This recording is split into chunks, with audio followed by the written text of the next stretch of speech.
keywords, where the inner associations between keywords is not really understood or considered to be that important, and indeed they're not really that important. You can get very good at recommending, incredibly accurate at recommending websites or documents to go and read. And that's why the search engines that we look at and use every day are so good at what they do.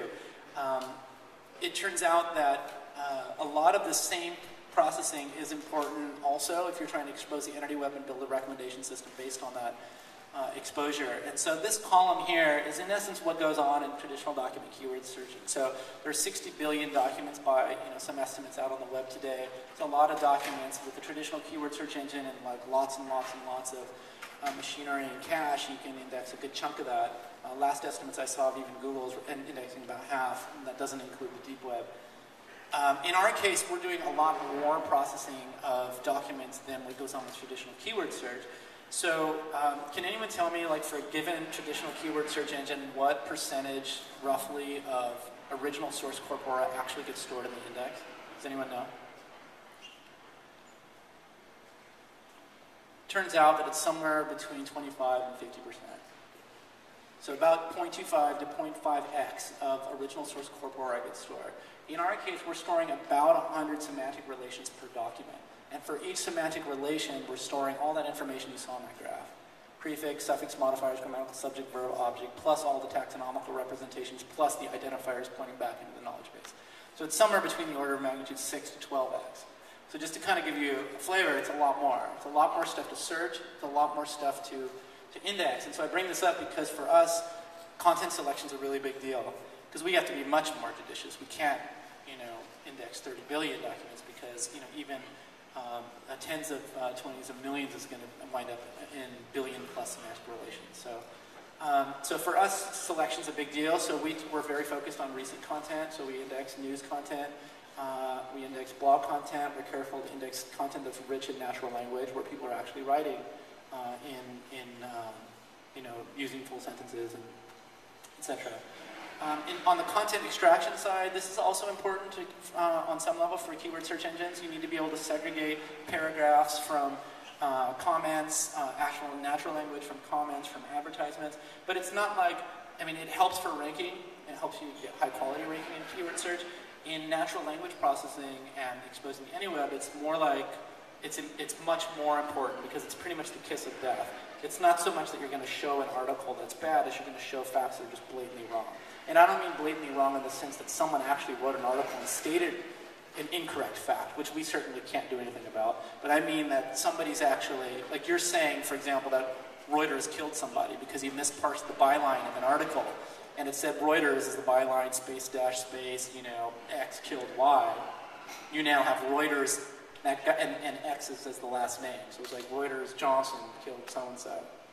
Just completely wrong. So you have to be really careful to extract that content effectively. And then we also do a number of other things that go on with typical keyword searching. So, term frequency counts are a big deal, morphological stemming, like the bomber gets stemmed to bomb, pigs to pig, etc. In the center and right columns is really where we're sort of doing more special processing. So unlike typical keyword search engines, we're taking a document, we're breaking it up into sentences, and for each sentence we're doing a very deep linguistic analysis. Ultimately, we're parsing a sentence into its grammatical constituents, and the dependency tree is pivoted with the parent is the verb, and from the verb we dig off words and combinations of words and how they're sort of interrelated from various linguistic rule standpoints. And from the dependency tree, then we perform a number of sort of lexical analyses processes that ultimately collapse it into those grammatical SVO-style triplets that we looked at earlier. And we do sort of our anaphora resolution, sort of a bunch of other linguistics processing that I can chat with anyone offline about, but there's a lot of info to cover. So we talked a little bit about the anatomy of a 7th grade grammar student. So now let's talk about the big dictionary or knowledge base that they're armed with. So for us, a knowledge base is basically millions of household named entities. And actually, it's not always named entities. There are other entities like global warming, which technically aren't a named entity, but predominantly named entities. And the other thing is we're storing a lot of structural information about those entities. So for example, let's take a particular entity. In the case of the University of Washington, we're storing, in essence, 4 kind of key types of information. Taxonomical information, So we know that the University of Washington is, an organization, and more specifically an educational institution. We have some structured attributes like the endowment. I don't know, for those of you who didn't know, there's a $2.18 billion endowment that the UW has, according to our data. There's also other structured attributes like, the founding date of the University of Washington, maybe how many students there are, etc.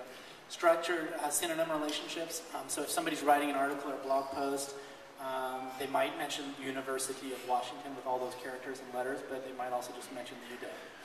And so that would be an example of a synonym relationship. And we've also got a lot of disambiguation cues that we're stockpiling. And I'm going to show you some examples of where those disambiguation cues get applied and why they matter in a second. So I'm going to show, in order to sort of understand our system, there's basically, I think it's, or any system for that matter, it's really important to understand how data flows through the system. So I'm going to talk basically about three main flows of data. So one is sort of how knowledge data flows through the system. We're talking about how document data flows through the system. And then we're going to track an actual request to see how a request interacts with the system and what that does. So here we're looking at the knowledge data. And so to us, to build this knowledge base of millions of household named entities, and I should mention our strategy on the actual entities themselves. We're not interested in getting millions and millions of genes and protein names targeting a very niche audience of genomics and proteomics researchers, for example. So it's helpful to understand what we're not after. We are after all of the people, places, and things mentioned in the news and blog content, and that would be considered to be a household name somewhere. So some man urinating in an alley somewhere in Appleton, Wisconsin, who makes it into the news like once, and he's got his name, not such a big deal to us, because he's just in there for a less than a minute. It's really not. Whereas if it's a guy who's like wandering the country continuously doing this and gets known for it, and suddenly he's on the order of magnitude of Bubble Boy, then he's definitely in. So the knowledge base, we're mining basically structured and semi-structured information repositories that are available publicly on the web. So places like Wikipedia, like Crunchbase released some data recently. Amazon's got a great repository. So we basically set up pipelines with these structured and semi-structured information repositories. We've got a curator then who goes in and sort of normalizes the structural differerences across the different repositories. So for example, if date of birth is mentioned in Wikipedia as D.O.B. in terms of the letters, and it's mentioned in Crunchbase as some other sort of string permutation of that, our curator is going in there and say this all means X in our system. It means date of birth, all the letters. The other thing that the curator is doing is stuff like, so if you go to Wikipedia, there's an awful lot of social tagging that goes on. So people are taking things like parliamentarian, and they'll list a bunch of parliamentarians from democratic institutions across the world that have parliamentarians. Our curator will go through there and say, well, a parliamentarian in our ease is basically a politician. And so a senator is also mapped to politician. So doing that kind of mapping.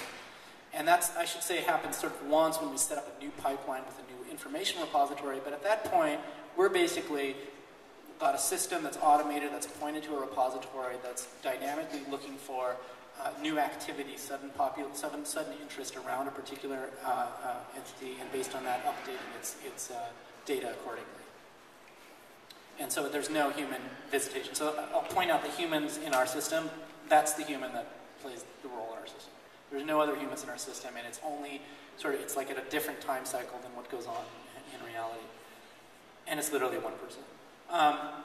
The other thing that happens with, so the knowledge base is sort of continuously being built. So, and it's being built in, once the pipelines are set up.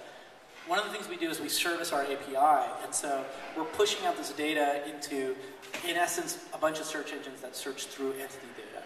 And that lets us do not only sort of the straightforward thing of, hey, given an entity, a person's name, the University of Washington, show me the structured attributes about them. You don't really need a search engine for that. But it lets us sort of perform, or any API user perform more sophisticated queries than that. So if you want to get sort of a listing of all films produced by Oliver Stone in 1998, you can do that. If you want to have every football player that's been over 300 pounds and under 6'5", you can do that. So you're able to sort of stitch that together.